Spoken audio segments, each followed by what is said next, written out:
Guys, how bad is that? I started the show whilst on mute. Big up to each and every one of you. Before we get going, a few house rules. OK Jersey, one of my massive sponsors. Get over to them. Type in the code Savva for all your sporting goods, tops, tracksuit bottoms, football shirts from all across Europe and the world of football. And in the top, I would say left-hand corner, even though in my house I'm pointing to the right, to match bingo, use the code fhtv, and whatever you put in, they will double, i.e. if you put in £50, they'll put in £100 into your account. It's good fun. Some people have been winning on that. It's a bit of a difference for those that like the normal gamble, so to speak, the normal gambling. Listen. What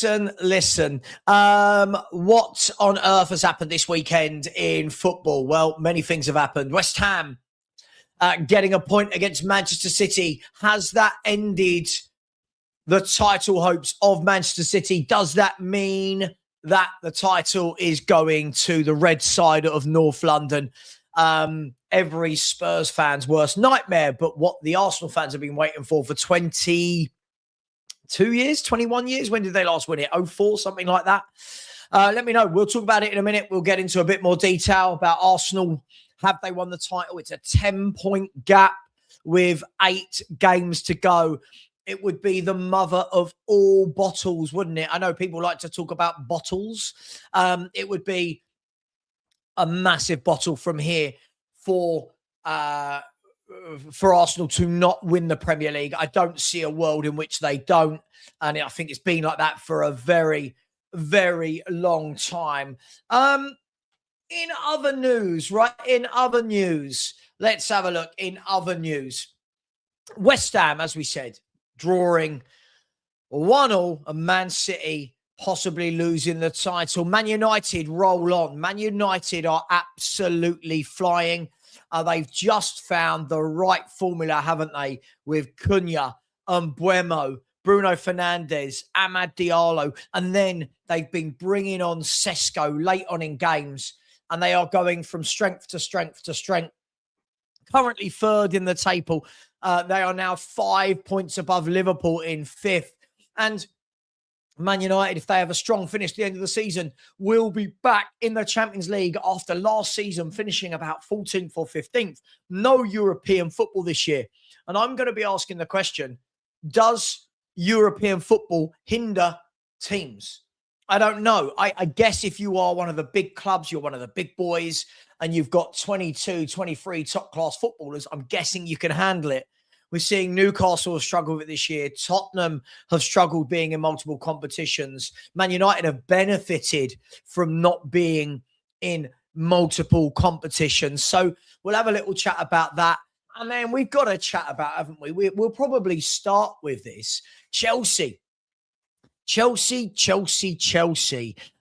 got a ban, right?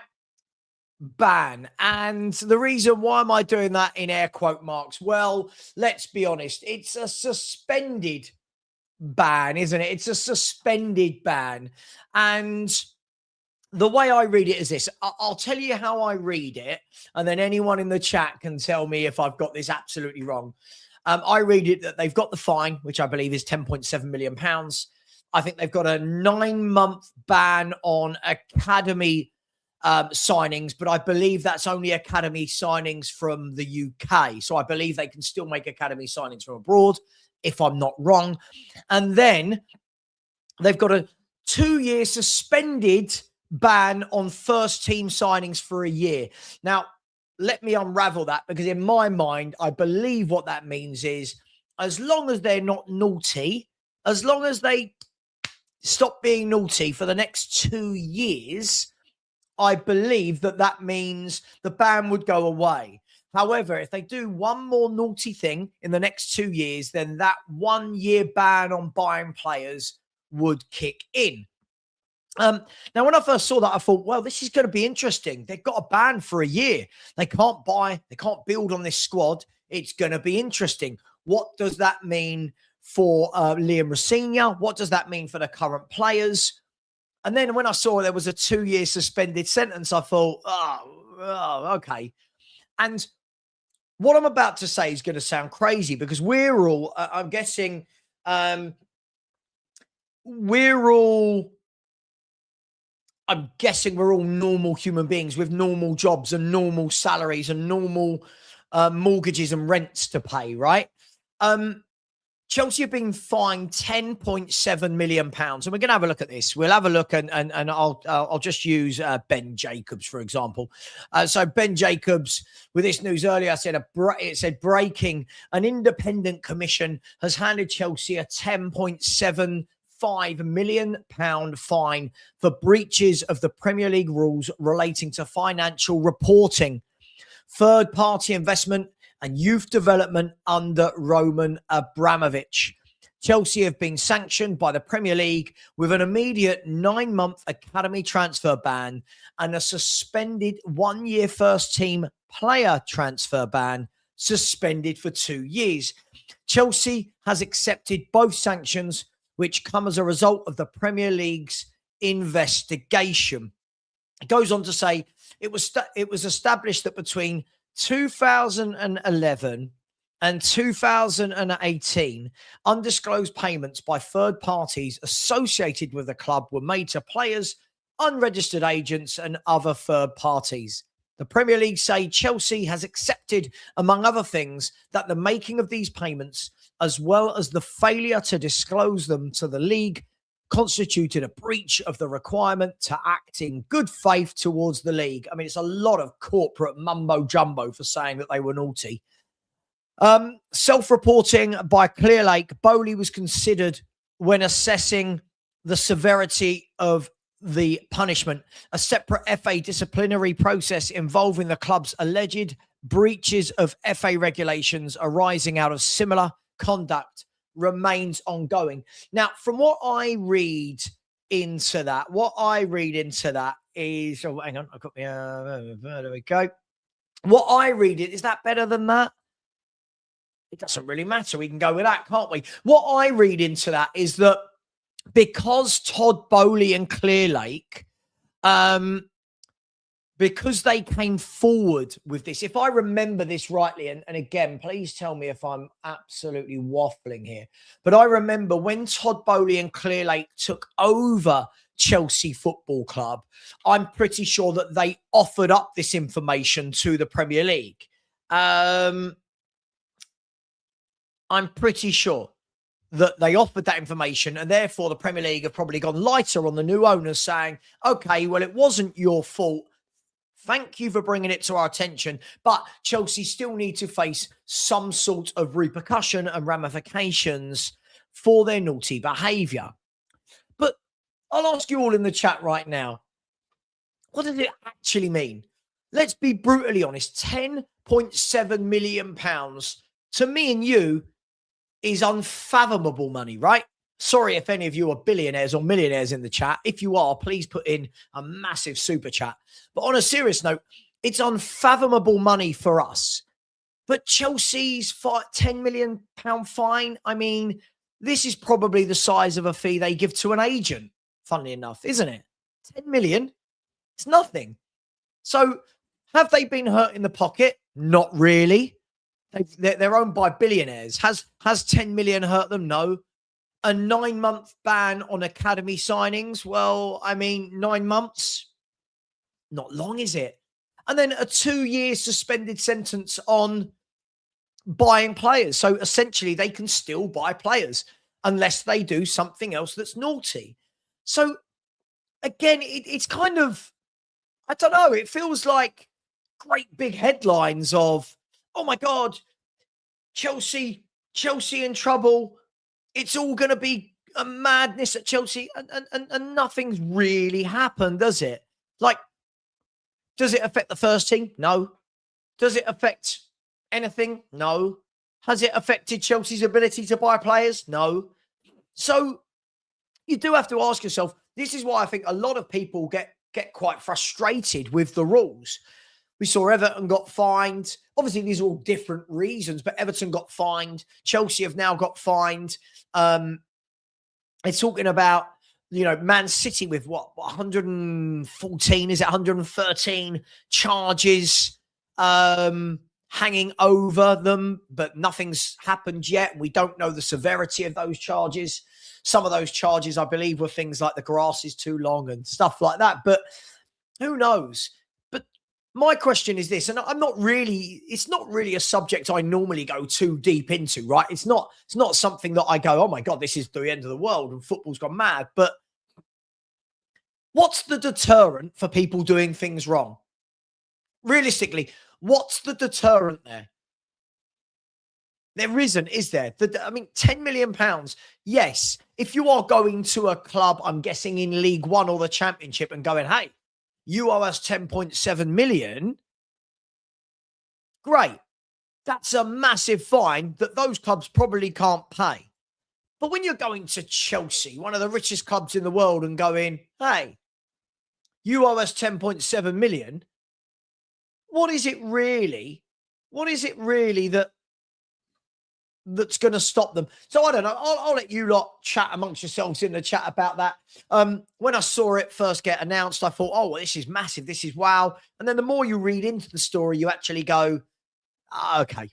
So it is what it is. Let me see what some of you have said about it. By the way, welcome to the show. This isn't a Spurs show today. As I said, I did call the channel Football Heritage TV. You've probably seen I've got a different background. We've got a new background today. And don't forget about our sponsors, Match Bingo and OK Jersey. Get over there. Code Savva for OK Jersey. Code fhtv for Match Bingo. Yeah, Bob's your uncle. Maybe he's not, but some of you out there will have an uncle called Bob. Let me know in the chat if that applies to you. Let me see what some of you lot are saying. I'm guessing everyone's going to be kind of mentioning the same things. Let's have a look. Here we go. Mark, my man. Boom. How you doing, Mark? I said, as long as they aren't Leicester, Forest or Everton, they won't get punished, is what I think it means. It kind of feels that way, doesn't it? I'm guessing the difference is that these clubs are getting fined and they still win trophy after trophy after trophy, right? Those other clubs haven't been anywhere near that. But hey, the rules will be the rules. Stuart, how you doing, Stuart? I said, Reece James injured again. Yep, we'll talk about that in a minute. He's always injured. Top footballer, really top footballer. But again, if you are always injured, that's yeah, I prefer the bubble, I think. Do I prefer the bubble? The classic? No, that's too big. The minimal? That's too small. Or the block? Let's go with a bubble. We'll go with a bubble. There we go. Yeah, so, yeah. It is what it is with Reece James. We know he's injury prone, etc., etc. OBE or OBE, I'm sure I'm probably getting that wrong, said they're giving Chelsea the slap on the wrist, and 115 is fighting tooth and nail against Premier League from when it got out. So what will their punishment be? Well, sorry, that water took ages to go down. Sorry, I thought that was just going to fly down and it stuck in my throat for a bit. Look, I think that, the whole kind of 115, thing is an interesting one, isn't it? Hang on, let me just sort out. My colours have just gone a little bit weird. I don't know what's going on. Oh no, that's all a bit dark, isn't it? Let's go with gold. That'll do. The whole 115 thing seems to have, I don't know, been on the back burner for a long time. I don't know enough of the ins and outs about it, but nothing's really happening. It feels that way, right? I'm sure loads is happening, but it feels that not a lot is happening. John, how you doing, my man? He says it should have been points deduction, Savva. Seems to only be Championship club get points docked. 10 million is nothing to Chelsea. Now, look, I think that would be interesting, right? If they had turned around and said, right, Chelsea, you've got a £10.7 million fine and 20 points. That would make us all go, Chelsea have got a 20-point fine. Okay. Chelsea have got a 20-point fine. But they haven't done that, right? They have not done that. So, look, it is what it is. Chelsea have got away whatever Chelsea have got away with, and we keep going, don't we? We keep moving. Stuart said there isn't unless it results in a points deduction. Yeah, absolutely. Absolutely. Lots of people saying should have been a points deduction. I'm going to ask you all this. Would everyone have cared about this if it wasn't Chelsea? Now, what I mean by that is, would everyone have cared about this if it was Wolves? If Wolves had broken some rules, would everyone have as much invested interest if Burnley had broken the rules? I don't know. Yeah. Now, somebody's just messaged me who's watching this and said, yeah, this is a good point.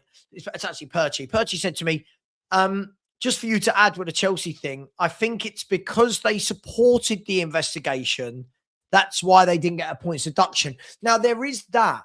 Maybe there is that to take into account, that because Chelsea have said, hey, we've just bought the club, we're seeing financial irregularities from the previous ownership. What are you going to do about it? I think that's probably why they got away with it. Really good point, Matt. Really, really good point. But hey, your chatter blocked the water from getting through. I know it didn't. Hang on, let me try again. Ellie, I'll try again. That's better. It went down nice and easily. And yes, it is the world's biggest ice cube in there. If anyone can see the ice cube. I do like a big ice cube in my drinks. Oh, perfect. Okay, so Spurs 5, I can redirect. I'll redirect just before 8. There we go. Just before 8. Boom, boom, boom, boom, boom. Yeah, so I'll send you all over in an hour's time for the Spurs 5. I'm sure it will be box office as always, as it is with those 4. Sean and Stel having a row about Enoch, and Johnny and Stel having a row about whether the club should get relegated or not. Lubo getting angry and telling the world about his 7-point manifesto. Love it. Tune in for those guys a little bit later. So we'll move on from Chelsea. But it does.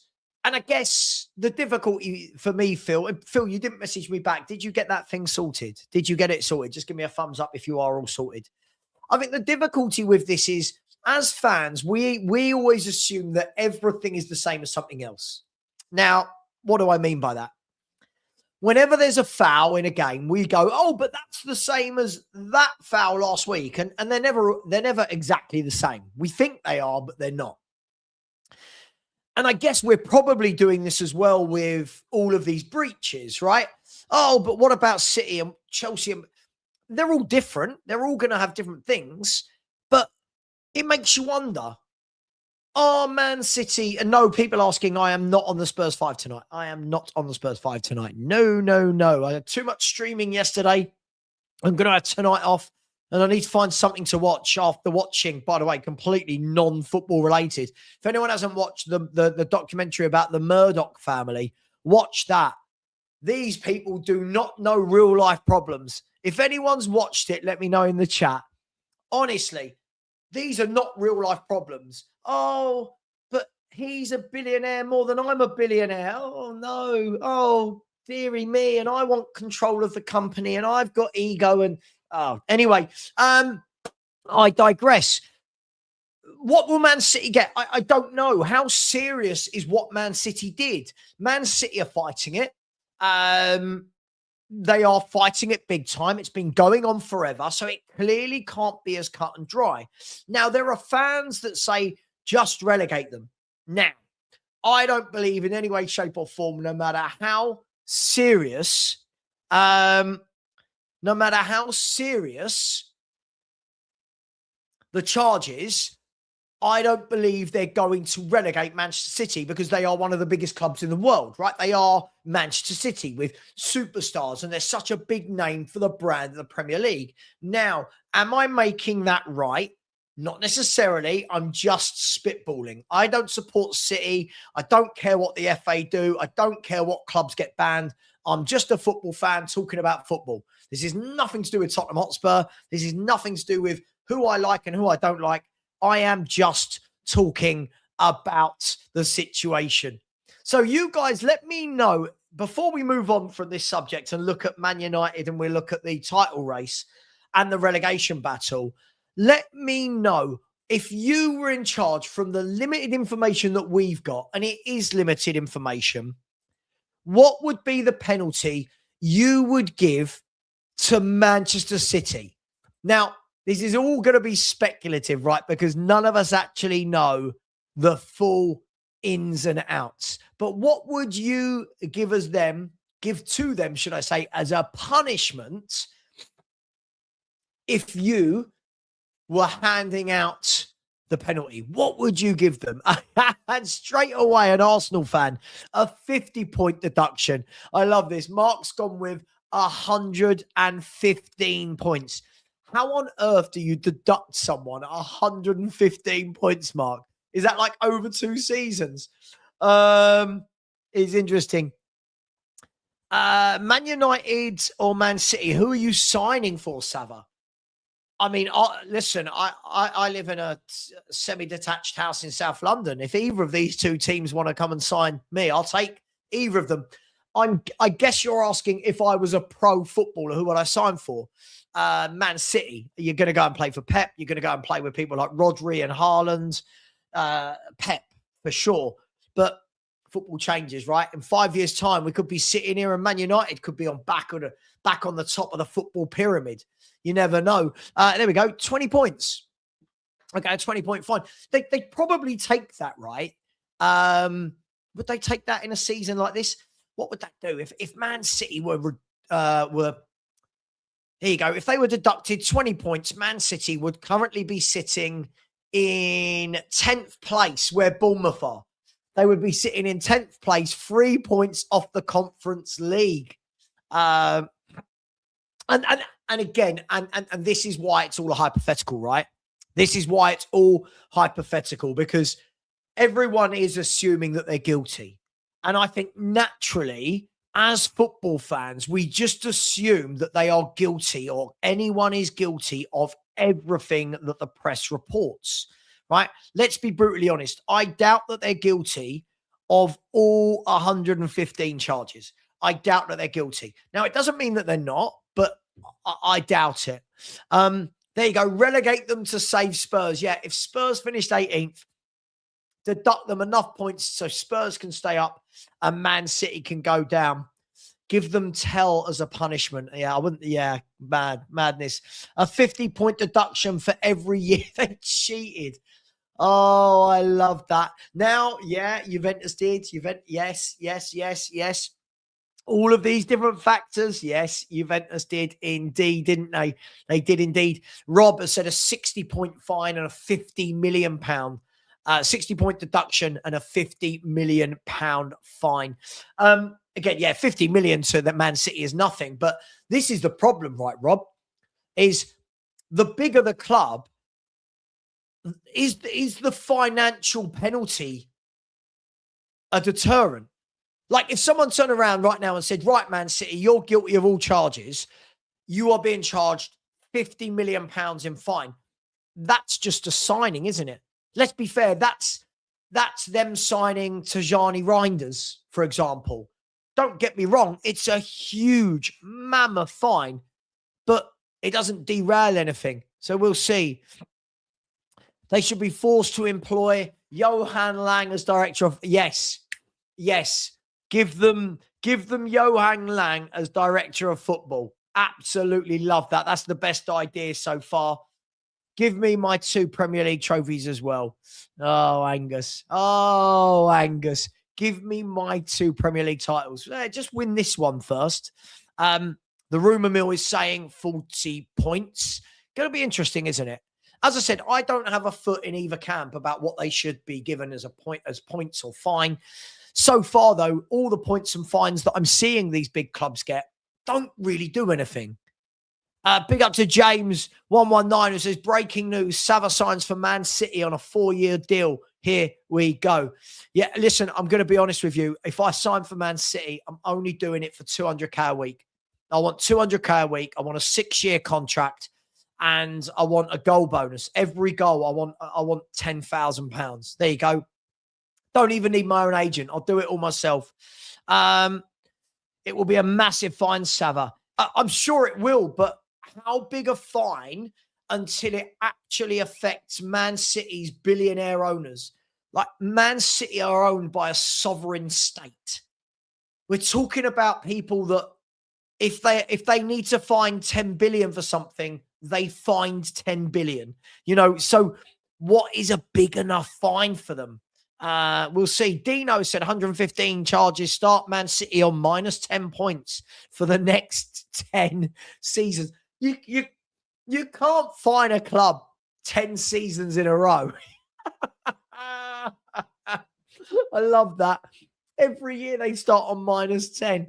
Oh, I love that. We're just all assuming they're guilty, aren't we? Everyone's just assuming that everything Man City have done has been terrible. Absolutely terrible.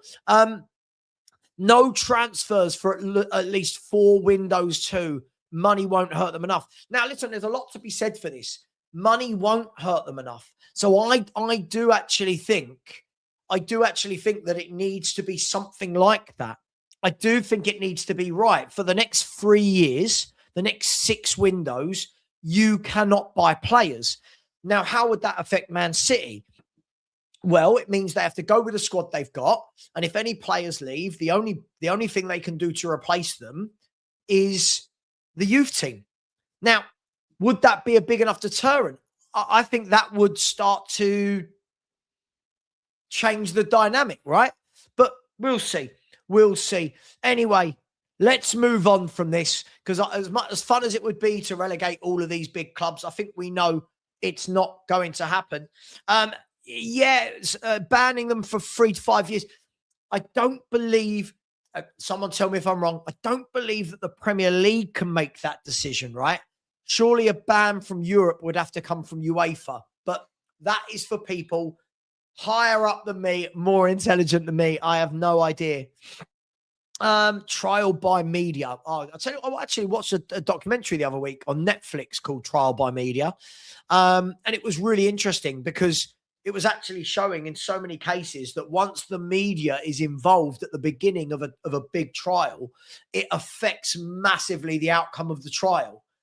Because they always get the jury and say, do you know anything about this? And the jury are like, oh, we don't know. And of course you do. In this day and age, everyone knows everything, right? Everyone knows everything. I don't know when I don't know. It's been going on for about 5 years, hasn't it? I've got no idea at all. Ellie has said, I would give them Arteta as their manager. They'll never win the league again, assuming he bottled the league this season. Ellie, that's a lovely segue, Ellie. It's a lovely, lovely segue into the next part. Now, guys, girls, it's not been a good year for our club. Most of us, if we're Spurs. Some of you aren't going to support Spurs, so it's been a good year maybe for your clubs. But this is the Premier League table at the moment. And the question I'm asking is this. Have Arsenal won the title? Hang on. Have I refreshed that? Have Arsenal won the title? They are 9 points clear. They are 9 points clear. Hang on. Is this right? That don't look right to me. Is this right? Hang on. Is that right?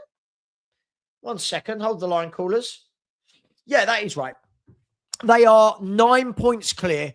Yes, City have a game in hand, so that would probably take it down to probably to 6 points. They have a much better goal difference as well, unless Man City can absolutely batter somebody. I'm going to ask this. You lot are going to hate it. Have Arsenal won the league already? Is the league title over? I know we don't want it to be. I know that Spurs fans especially do not want Arsenal to win the league. But Have they won it? Is anybody giving hope to, I'm guessing Man United aren't going to win the league from this position, are they? They're 16 points off the top. Even if they won all of their 8 games, they can only level with Arsenal. So that's not going to happen. But is there any way in which Man City can wrestle this back? Now, my own personal opinion is I just don't see Man City at the moment as consistent enough. I think Man City this last year and this year are very much in an evolution, a transition period, if you will, where they're going from a brilliant team that just kept winning to, hang on, we're not that brilliant team anymore and we need to rebuild. Now, the difficult thing is, right, is I think when a lot of people talk about rebuilding, they almost assume that you can rebuild overnight. And I don't think you can. You look at, this has been 6 years in the making for Arsenal. And Man City are showing that you can lose Gundogan in his peak, Mahrez. You can lose Kevin De Bruyne. You can lose Grealish. All of these players that have been great for them, that they move on, replacing them with ready-made players is very difficult. So you have to start to bring them through. The likes of Doku, taking a couple of years and now looks really good. Young, like Cherky, this is his first year, right? Reinders, it's his first year. Kusanov, Marmoush. Now, will they bounce back next year and win the league? I don't know. But what we do know, and this is horrible to say, is that Arsenal are the best team in the country. They have the best squad and they are the most consistent. And can anyone make a rational case to say that Arsenal won't win the league? Mark saying it was done months ago. It was done months ago. Stuart said, who is City's game in hand against? I suppose it all depends on when they play their games, right? But Man City don't play a league game for ages, by the way. Man City do not play a league game for nearly a month. They've got Real Madrid tomorrow night in the second leg of the Champions League. That'll be fascinating, that game. They then play Arsenal in the League Cup final next weekend. And then after the international break, they play Liverpool at home in the FA Cup. Then they play Chelsea and Arsenal back-to-back on the 12th of April and the 19th of April. So, look, I don't know in what order because I don't know Arsenal's games and the dates, etc. But, yeah, I can't see that it's going anywhere other than Arsenal. Really, it's not, is it? It's not going anywhere other than Arsenal. So, look, unfortunately, in a year where Spurs are in a relegation battle, them lot down the road are going to win their first title for 20-odd years. And we've just got to take it on the chin. I know City have got to play them. I know that. The problem is, every time Man City have a chance to close that gap, I don't know, it feels like it's been like that for weeks and weeks, if not months. Every time you go, right, if City win today, it goes to that. City falter.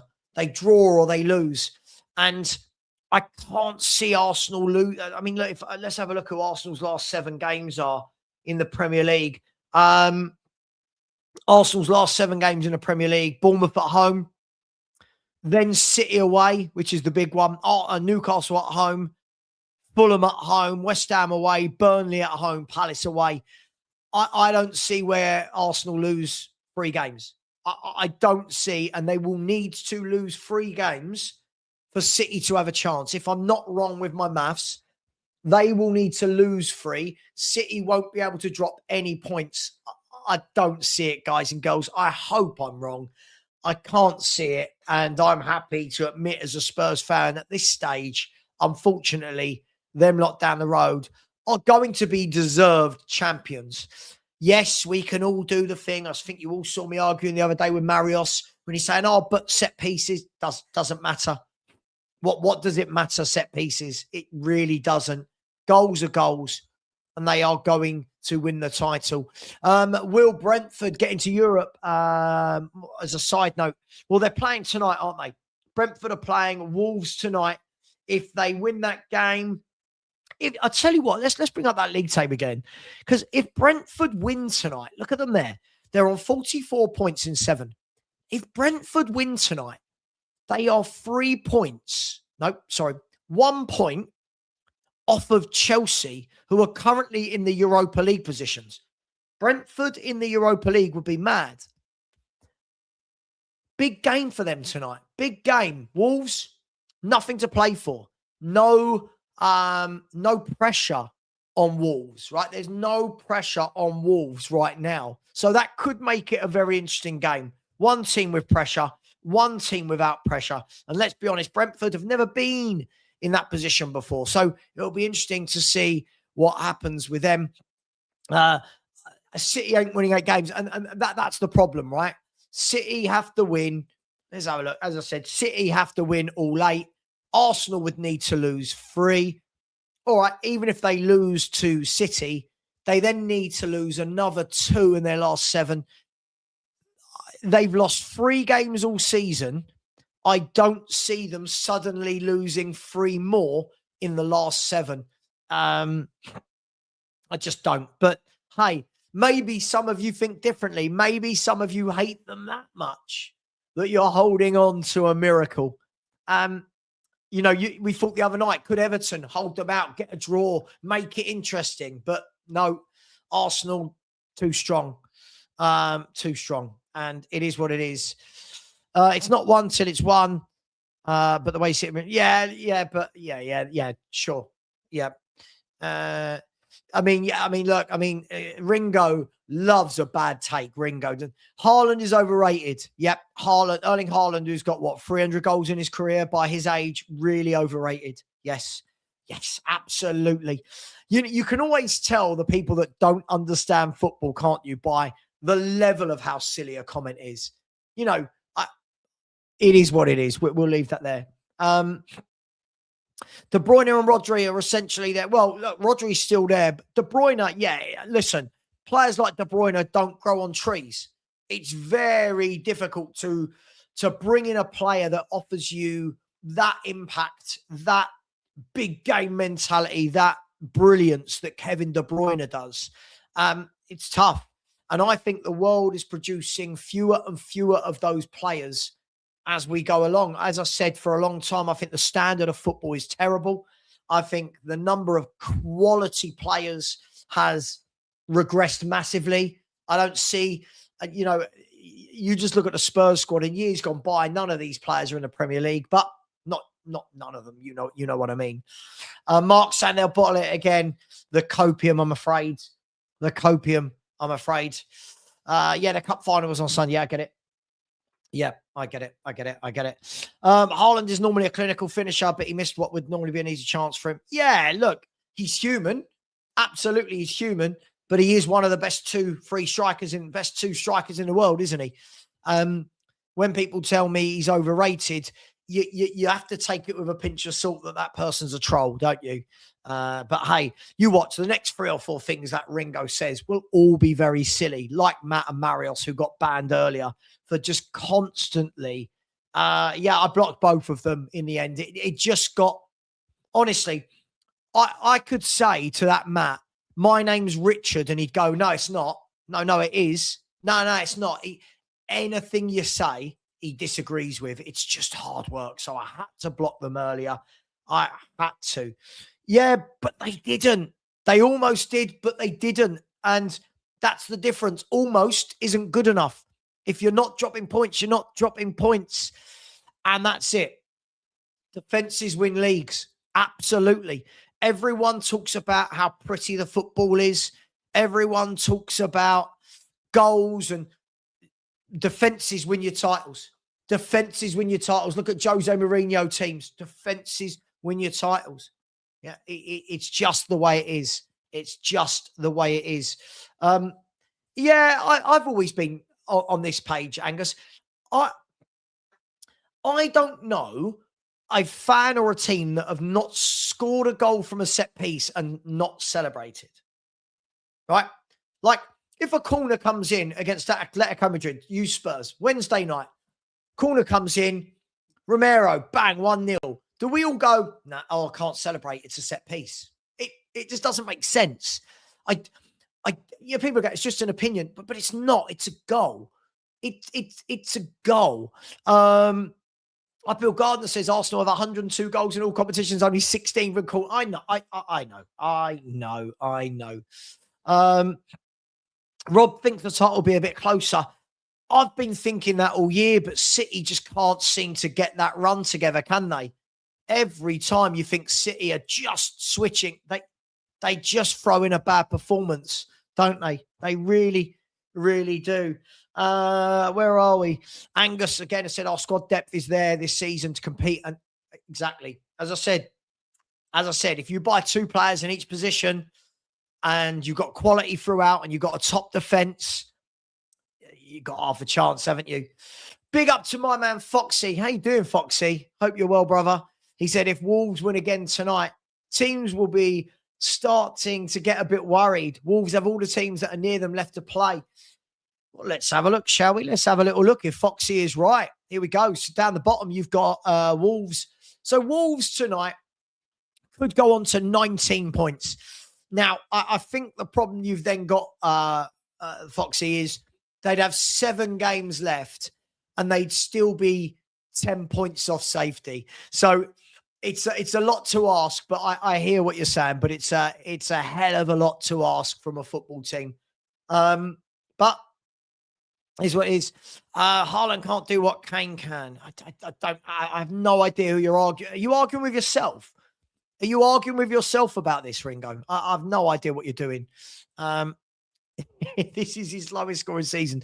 29 games, 22 goals. I know 29 GA in 29 games, but he's overrated. It's a bit worrying, isn't it? It's truly worrying, Mark, some of the things you read. My mum always used to say, if you haven't got anything to say, don't say it. I wish people like Matt, Marios and Ringo applied that to before they got their fingers to type on a keyboard. You know, just like at what point do you think I know what I'm saying here is a complete load of bullshit? Like at what stage do they think that? I listen, I had to. By the way, you watch tonight, anyone in the Spurs 5 chat, Matt will be in there going, Savva this, Savva that. He'll get rude and he'll be personal and yada, yada, yada. Anyway.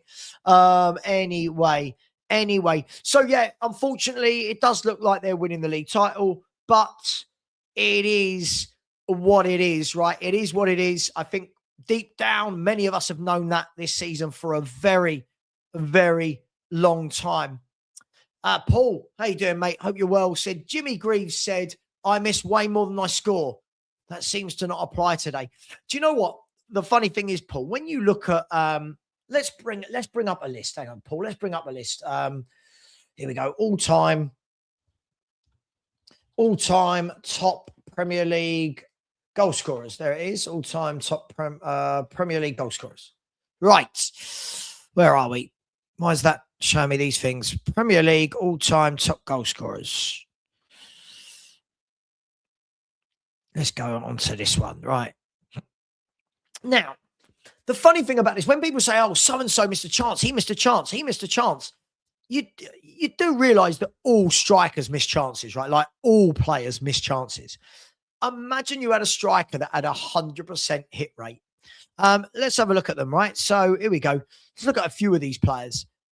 So if we look at the Premier League all-time top goal scorers, let me blow that up a tiny bit. Here we go. Hopefully that's a bit bigger for you. Alan Shearer. I mean, Alan Shearer was a phenomenal goal scorer. Harry Kane missed chances. Of course he did. Harry Kane missed chances. Wayne Rooney. I don't think Wayne Rooney was the most clinical. But again, a lot of games to score that many goals. You know, Mo Salah. We see Mo Salah misses a lot of goals, a lot of shots. Andy Cole always got criticised. Oh, he needs 4 attempts to score a goal. You know, all of these players are in the top goal scorers chart. They all missed. And let's find out where is Erling Haaland? right? I just want to see something. So Erling Haaland must be in this bracket, right? Erling Haaland, right? This is the frightening thing, right? This is the frightening thing for me. What's this? Hang on a second. Right? What's that? Appearances. The frightening thing for me is he's played 126 games and got 98 goals in the Premier League. Like, that is truly, truly ridiculous. Now, 126 and 98. Now, if we go back to the top, right? None of these are anywhere near that ratio, are they? None of these are anywhere near that ratio.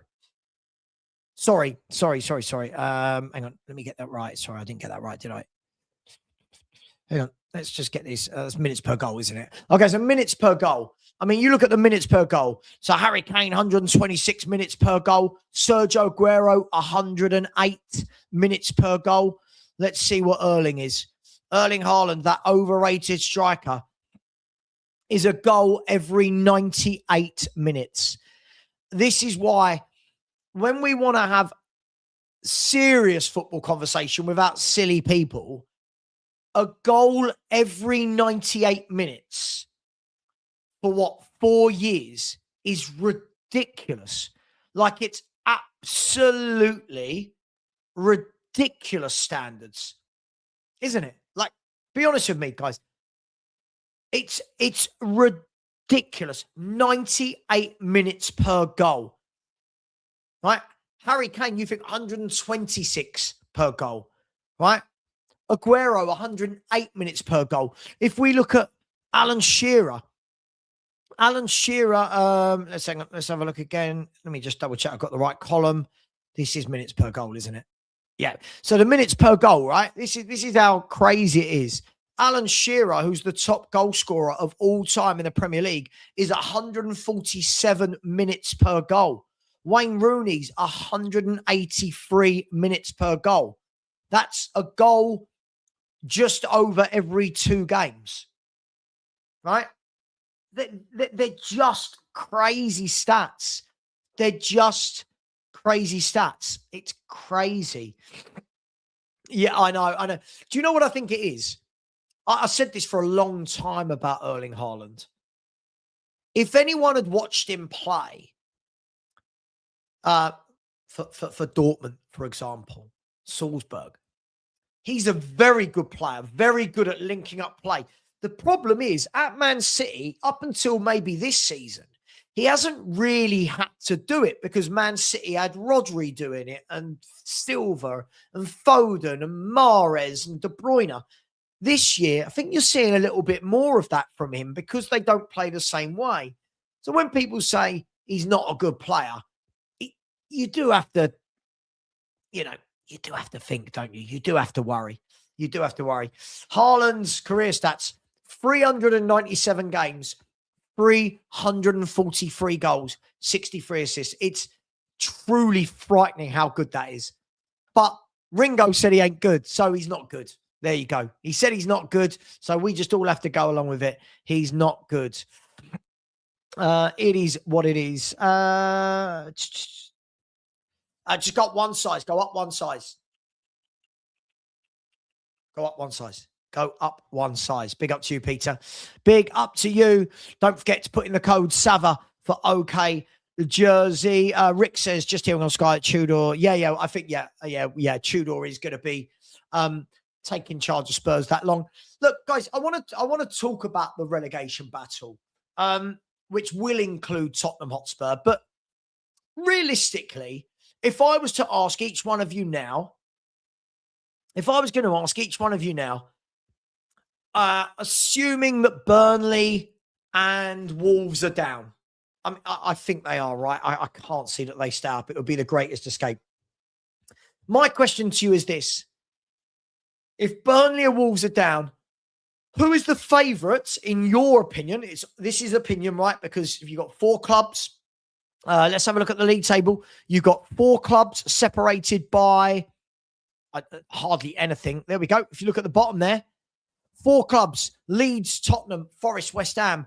29 points for West Ham, 29 for Forest, 30 for Tottenham, and 32 for Leeds. You've got 4 clubs separated by 3 points. Who is your favourite currently to go down? Right? Who is your favourite to go down? Now, this is a difficult one for me because all of them are there for a reason. And when you look, other than West Ham, right, West Ham in their last 6 have won 2. Leeds in their last 6 have won 1. Look at that. Tottenham and Forest haven't won in their last 6. I mean, Tottenham haven't won in the last 12. But that doesn't mean that form will continue, and it doesn't mean that it won't. So who is your favourite to go down and why? Who is your favourite to go down and why? We'll come to that in 1 second. Big up to Andy Lester for the super sticker. So thank you, Savva, for making the chat safe again. Yeah, sorry, mate. I tried to hang in there as long as I could with Matt and Marios, but my brain cells were dying. I felt myself losing the will to live, and my brain was just going to mush listening to the absolute tripe that they talk. Anyway, so who's going down? Let's have a look at who you guys think. Here we go. Now, by the way, in Leeds' remaining games, Leeds have got Burnley and Wolves at Elland Road, as well as Brentford at Elland Road. See, so I think Leeds have got enough. I truly think that Leeds have got enough. Only me, but I think they've got enough. Here you go. I'll let you know who Leeds have got. Let's do this. Leeds United in their fixtures have got their next game is Brentford at home this weekend, followed by Man U away, followed by Wolves at home, Bournemouth away, Burnley at home, Tottenham away, Brighton at home, West Ham away. I think that Leeds have got enough there at Elland Road to get out of trouble. Only my opinion. I think that those 2 home games, especially Leeds and Wolves, for me, Burnley and Wolves at home. Let's assume they only win those 2. That's 6 more points. That would take them on to 38, which would mean that Spurs, Forest and West Ham would all need to win 3 games of their last 8. Are all 3 of them going to win 3 or more? I don't think so. Only my humble opinion. A lot of people are saying a lot depends on this weekend, right? Now, this weekend, you got Tottenham Forest. Leeds, as we said, are playing Brentford at home. And then you have got West Ham. And West Ham this weekend have got Aston Villa away. And Aston Villa are in no sort of form. But are West Ham good enough to go to Villa Park and get the points? I hope not. So this is a massive weekend with 2 of those 4 playing each other, as in Spurs and Forest. This is a massive weekend in the relegation battle. But West Ham do have the fight. They do. I've seen Spurs fight for 45 minutes, and apparently that's enough. I've seen West Ham fight for the last 2 months. We'll see. We'll see. As it stands, I think it's too close to call. Now, sorry for the politician answer. I think it's too close to call. I think Spurs are absolutely horrendous. We haven't won in 12, so you can't tell me I'm lying. We've not won a Premier League game in 12. West Ham, have they got enough wins in them? Forest, have they got enough goals in them? Organised, hard to beat, don't score many goals. Leeds, I think Leeds are okay. You watch, in 8 games' time, if Leeds get relegated, someone will clip that. I just feel that Leeds have got enough in their last games to stay up. When we look at Forest, so let's look at West Ham's fixtures. So West Ham have got Villa away, followed by Wolves at home, right? Palace away, Everton at home, Brentford away, Arsenal at home, Newcastle away, and then the big one. The last day of the season, West Ham United v Leeds United. Now, Leeds could be safe by then. So could West Ham, but Leeds could be safe by then. So we'll see what happens. And then the other team that we're looking at is Nottingham Forest, right? So Nottingham Forest fixtures. They have got Tottenham away, Villa at home, Burnley at home, Sunderland away, Chelsea away, Newcastle at home, Man U away, and Bournemouth at home. I would say that all 4 teams have got games on paper they could and should win. Problem is, guys and girls, we all know that football is not played on paper, right? We all season as Spurs fans, we should beat Wolves, we should beat Burnley, we should beat them, we should beat them. And then we don't, and we go, oh, it's terrible. And look, let's be honest, there's a reason why we're all down there, because none of us are very good. Can we call it for what it is? None of us are very good. Otherwise, we wouldn't all be fighting this out. But interesting. It's going to be a very, very interesting last 8 games for all of those teams at the bottom. And as I showed you from the form guide, if you look at the form guide, Leeds haven't won in their last 5. Spurs haven't. Forest haven't. And West Ham have won 1 in their last 5. So in the last 20 games between those 4 teams, there is 1 win. Right? 1 win in the last 20 games for those 4 teams. So when people are going, this is why I was getting frustrated in my show earlier. When I've got idiots like that, Matt, going, it's only Forest, yeah, but they're going to be looking and going, it's only Spurs. They've not won in 12. And as always, I try and be level-headed about this. I know people want to just be really positive and we're great, but I don't know. I think this is going to be really tight. Now, one of those teams might win the next 3 and they're gone. Fingers crossed, it's us. But who knows whether it will be. Big up to Sanctuary of 7. Says, Shearer not going to United. Did he have no ambition? Interesting one. It was his boyhood club, right? Newcastle. I don't know. You'll have to ask Alan Shearer about that one. But he's always asked about that, isn't he? He's always asked about whether he regrets it or not. But listen, I don't know. I don't know him. I can't answer that. But maybe he didn't have ambition. Who knows? But he won a Premier League title, didn't he? Playing for Blackburn Rovers. So, hey, who knows? Who knows? Big up to you, Sanctuary. Very generous indeed. We're getting a super sticker train going. Very nice. Spurs Syndrome said, if we go down under our owners, if we go down, our owners have only got themselves to blame. This is what happens with poor scouting and recruiting of below average footballers. Absolutely, mate. Absolutely. Now, that same thing could probably be said for West Ham.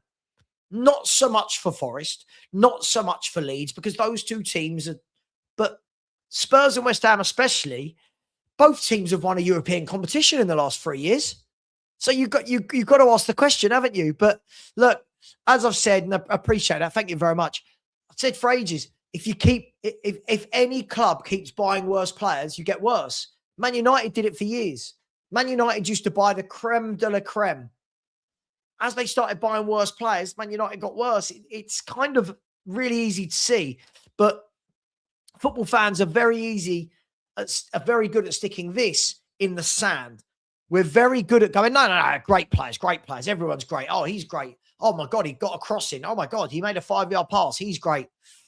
Take a step back, start to realise everything's probably not. Francis, hello. Thinks it'd probably be Forest. Going to be interesting, isn't it?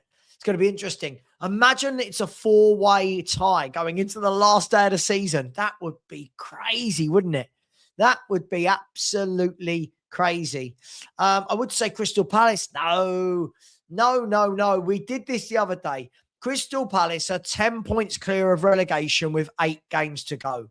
By the way, Crystal Palace from their last 18, from their last 15, no, 1, 2, 3, 4, 5, from their last 18 points available have taken 10. I don't know why people keep mentioning Crystal Palace. They're nowhere near it. Forest have scored 28 goals. Yeah, listen, they don't score many goals, right? They don't score many goals. Only, if I'm not wrong, only Wolves have scored less. And this is the thing. I think Forest are, under Pereira, they look well organised. They're difficult to beat. They just don't really score goals. Dr. Tottenham, though, let's hope Dr. Tottenham doesn't rear its ugly head on the weekend. Maybe City. Mark's still talking about Man City. Maybe Manchester City get relegated. Maybe they do. Listen, it's a real thing, isn't it? Dr. Tottenham is a real thing. It really, really is. So, look, I think this is going to be a really interesting relegation battle. And I think the fact that we're in it, I think makes it more interesting for everyone other than us. Does that make sense? I think if you are a football fan that doesn't support Tottenham, you are looking at this and going, oh my God, Spurs are in it. And let's be brutally honest. Who knows a fan of another club that doesn't want Tottenham to get relegated? Be brutally honest. All my mates that don't support Tottenham are like, this is funny. Go down. They want Spurs to go down. So we've got to make sure we don't. We'll be the biggest laughing stock in world football, I think, if we go down. But let's pray and let's hope. Let's see. Let's see what happens. And for my last topic tonight, guys, and obviously we can go where we want with these topics. Let me know as well, by the way, if you like these shows. Obviously, they're not as big as the other shows, but let me know if you like these shows where we talk about all things other clubs. I quite enjoy it. It's a bit of a break from the constant realism of Tottenham Hotspur. So if you want these shows more regularly, let me know and we can put them on daily or every couple of days or whatever you want to do. So you let me know. The last topic I want to talk about Liverpool. And not to do with yesterday. I want to talk about Liverpool. Last year, but Liverpool won the title with ease. And this year, it's a Liverpool team. They've lost 9 games, drawn 7. Right? They've won less than 50% of their games. They're conceding way more goals than they normally do. They spent close to £500 million in a transfer window. What's gone wrong? What's gone wrong at Liverpool? Was it too much change too soon? Was it too much change? Will they be better next year? Is it the fact that, hang on, you're replacing your right back, your left back, all your strikers, you're replacing everything in one go? I just find it really interesting to see, title to crazy, right? Normally title contenders are there or thereabouts, but they've just dropped off a cliff, haven't they? They've dropped off a cliff. And whilst I think they've made some good signings, did they make too many big signings at once? Should they have introduced Wirtz and Ekatike and done the rest at another time and kept the nucleus of the squad 2 in, 2 out, so to speak? Did they do too much? I don't know. I find it very, very interesting to see what happens to football clubs overnight. 1 minute you're riding high. Every Liverpool fan you could get your hands on in the summer, everyone I streamed with was telling us, we're doing the quad. We're doing the quadruple. We've got Ekatike and Isak and Wirtz and Salah and Gakpo and Soboslai. We're doing the quad. And now they've gone to nothing. And look, we're not ones to talk, but we don't have Isak and Ekatike and Wirtz and Salah and Gakpo, like Van Dijk, and by the way, who I think is slowly but surely starting to have seen better days, right? Better days. Now, here's what I think with Liverpool.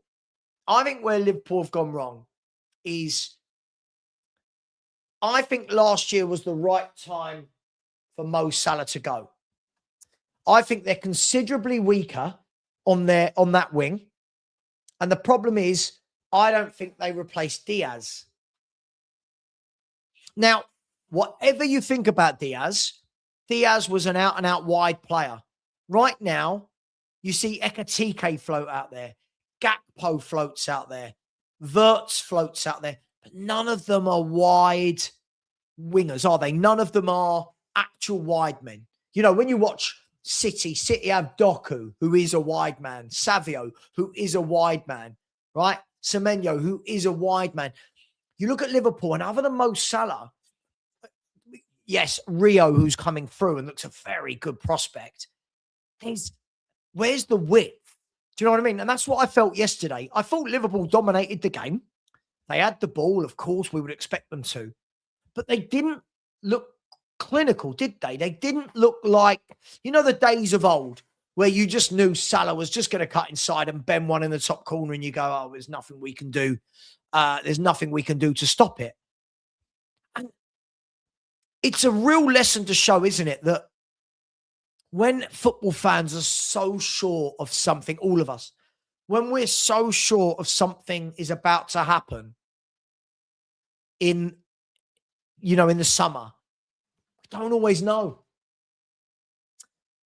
Be honest. Who here wouldn't have had Liverpool in a title challenge at least? Not saying you have to win it. Who here would have said in the summer, there's no way that Liverpool squad competes for a title? Is anyone going to be brave enough to say, oh, I said they wouldn't do very well? We would have all said, right, Liverpool will be in a title challenge. And right now, I mean, this is staggering. Right now, they're 21 points off the title. 21 points off the title a year after winning it. I find that absolutely crazy. I find it absolutely crazy. Maybe that's just me. Listen, I think we all did. Listen, I don't think it's a bad thing to say, but I just find it really, really crazy. Now, what I do think Liverpool need to do, I think Liverpool need one more centre mid. I like McAllister. I like Gravenberch. I still think they need one more centre mid to compete. And I think they desperately need one wide player and a centre half of quality. I'm watching. Listen, Van Dijk. It's difficult, right? He's getting to that age where he's not as good as he was. He's still a top centre half, but he's not as good as he was, and that's okay, right? He's getting a bit older. But the big thing for them is going to be, how do they replace that? Now, people talk about Mickey van der Ven going there, but I don't think Mickey van der Ven is on Virgil van Dijk's level. I'll be honest, I don't think he ever will be. Virgil van Dijk, I'm going to say it, people might disagree.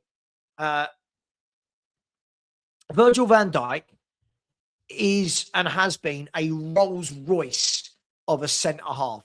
Now, what I mean by that is there are certain centre backs where you look at and you go, they just ooze class. They ooze composure. We look at the Premier League era. Yap Stam just had it, right? Tony Adams, class act, right? Ledley King, John Terry, Rio Ferdinand, Marcel Desailly. These players oozed it. Vincent Kompany, Virgil van Dijk. These players just ooze that I'm the man. I'm the man. I'll sort this defense out, right? Cool, calm, comfortable on the ball. Everything that we think Romero is, but he isn't, right? Nemanja Vidic is another one, right? Nemanja Vidic. And yeah, unfortunately, yes. Sol Campbell, yes. Listen, I'm a grown adult. I'm not going to go, oh my God, he left us to go Arsenal. God, I was so young when that happened. But they're leaders of men. They live to defend. They sort out a back foot. Chiellini if we go away from the Premier, Chiellini, just a class act, right? Just a class act. Paul McGrath, if anyone remembers back in the day, Paul McGrath, right? Toby Alderweireld's another one, right? Toby Alderweireld. These players just oozed composure, quality, class.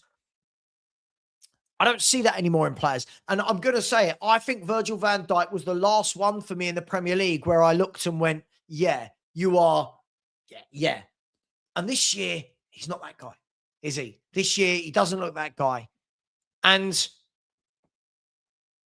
I think Liverpool are going to struggle to replace him because where are the Virgil van Dijks? Where are they? I don't know if there are many out there. Now, there could be. There could be. Right? There absolutely could be. That's for the scouts to go and find out. But right now,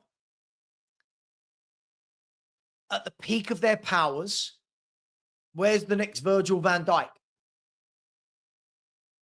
Yeah, and people talking about Maldini in the chat. Yeah, just Maldini, Baresi, Costa Curta, Cannavaro. Yeah, just top footballers. And how are Liverpool gonna replace that? How are they going to replace that? I don't know. By the way, people are talking about Gabriel and Saliba in the chat. Quality centre-backs, I don't put them on that level yet. I don't yet. I think they're both good. I think they're both quality. But I don't put them on that level with the Rios and the Vidiches. And maybe in time, maybe Arsenal win the league for the next 5 years and those two cement themselves as the best partnership we've ever seen. Who knows? But it goes to show, doesn't it? At centre-half, you've got to have a partnership. You've got every good team, you've got to have a partnership, right? You've got to. You look at the United team with Vidic and Rio, right? Vidic and Rio. Kolo Toure and Sol Campbell. Carvalho and John Terry. You've got to have that partnership. And I think that's what so many teams are lacking now.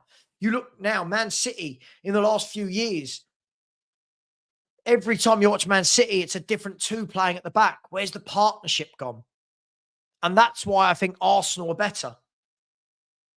Arsenal, where possible, keep it to Gabriel and Saliba.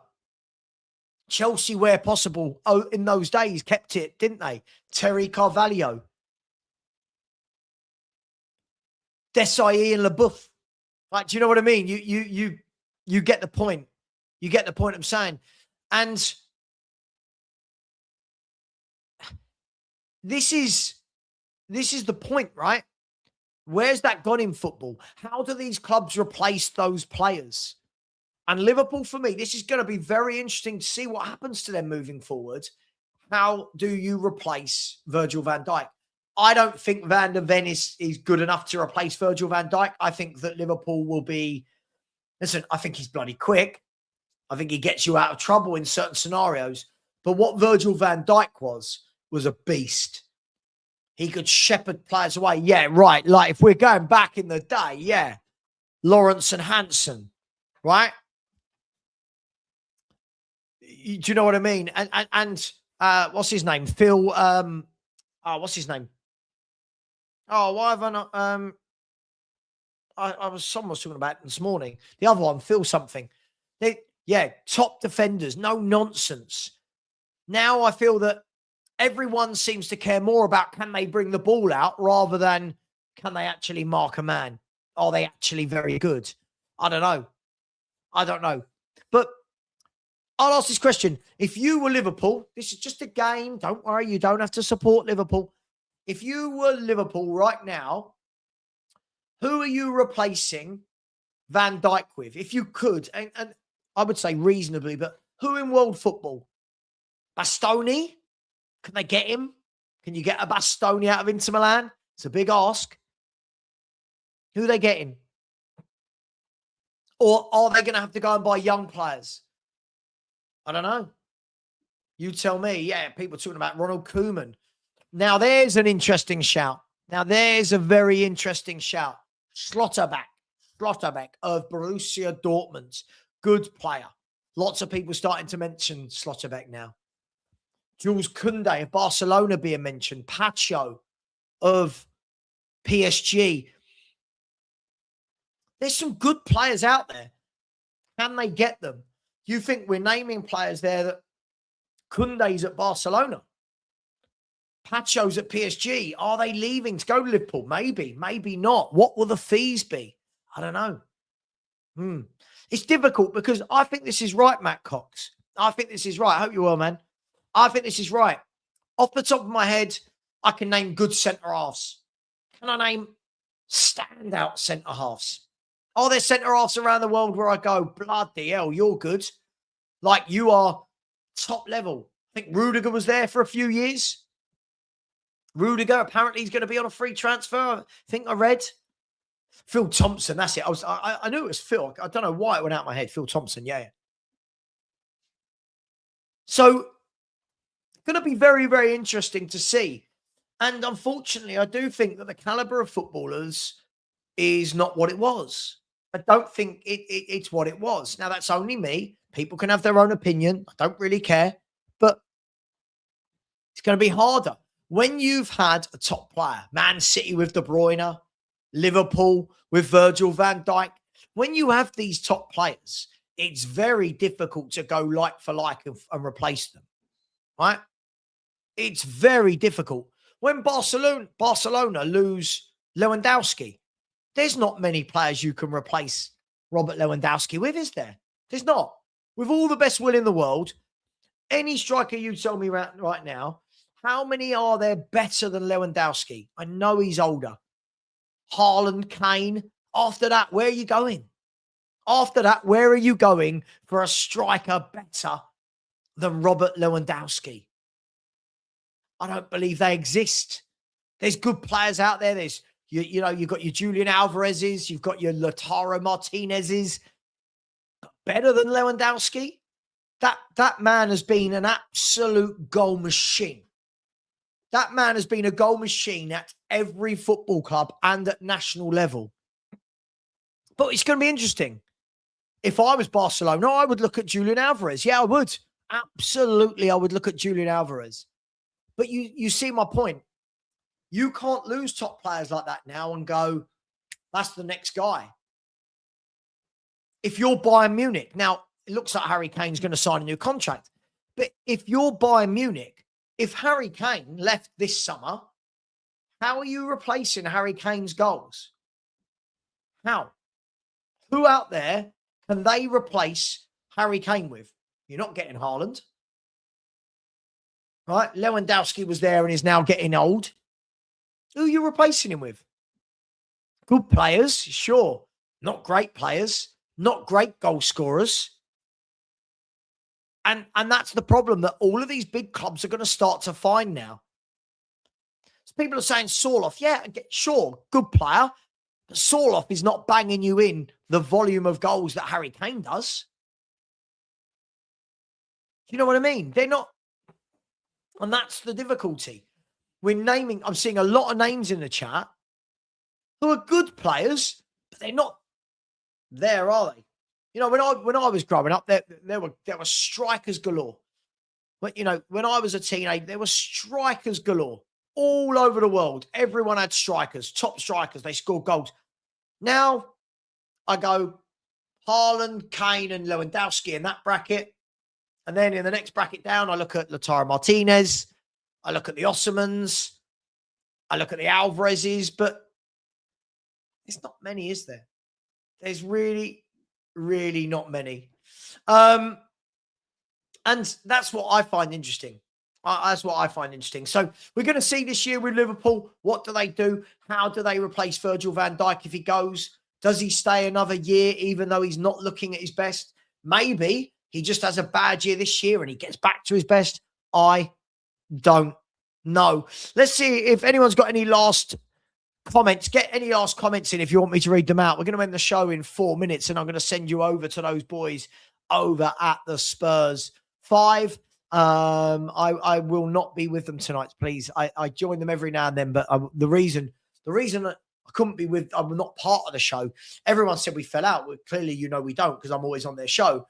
It's difficult to commit every single Monday and Thursday to one show, right? It's difficult, and do my own channel. Big up to Sparky, who says, Savva, if we start, is there anyone realistic you think we could sign? Now, I keep being asked this, and I think the difficult thing about answering this is, who's the manager going to be? We can all sit here and go, I want him. I don't know who the manager's going to be. I don't know who the manager is going to be. So for me to sit here and go, oh, that player suits the system, I don't know, right? I'd like us, if I try not to give a politician's answer, I'd like us to sign people like Van Heck of Brighton. I think he's a really good ball-playing defender. I want us to make sensible signings. I am going to say this. You've probably heard me say this a million times, right? Whatever we do this summer, whoever the manager is, I want a ball-playing midfielder. Get me a ball-playing midfielder. That's all I want for Christmas. I'm going to write to Santa. I'm going to ask my wife for my birthday for a ball-playing midfielder to join Tottenham Hotspur. That's all I want.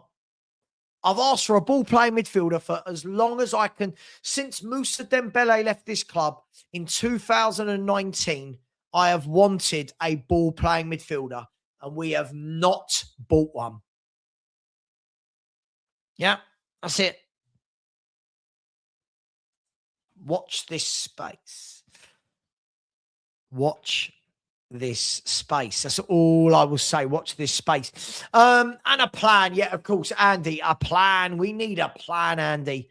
Oh, everyone knows. Do you know what? You see up there where it says FHTV in gold. I might change that to PLAN and just have it as plan. My channel is now called the Plan Channel. It's all I ask for. Every single show, a plan. Just a plan. That's it. Oh, wishful thinking, mate. Nicolo Barella is not going to sign for Tottenham. Yes, a some replacement. But again, it all depends which manager comes into Tottenham Hotspur. It all depends which manager comes into our Tottenham Hotspur. Look, guys and girls, I'm going to leave it there. Much love. I've really enjoyed that. An hour and 20 minutes without talking about Tottenham in too much detail. Obviously, they have to enter the fray at some point. Guys and girls, I'll be back tomorrow for something or other. Please enjoy the Spurs 5. Please watch out. That Matt's going to be in the chat talking about me. Have my back in there. You're my people. Have my back in that chat. Much love. Take care. Enjoy the Spurs 5. I'm sending you over there now. They're starting in a few minutes. Just type in FHTV or Savva Raid, whichever one you feel comfortable with. Take care. Much love. I'm going to go and watch something that is not football related. And as always, Enoch out. And come on, you Spurs.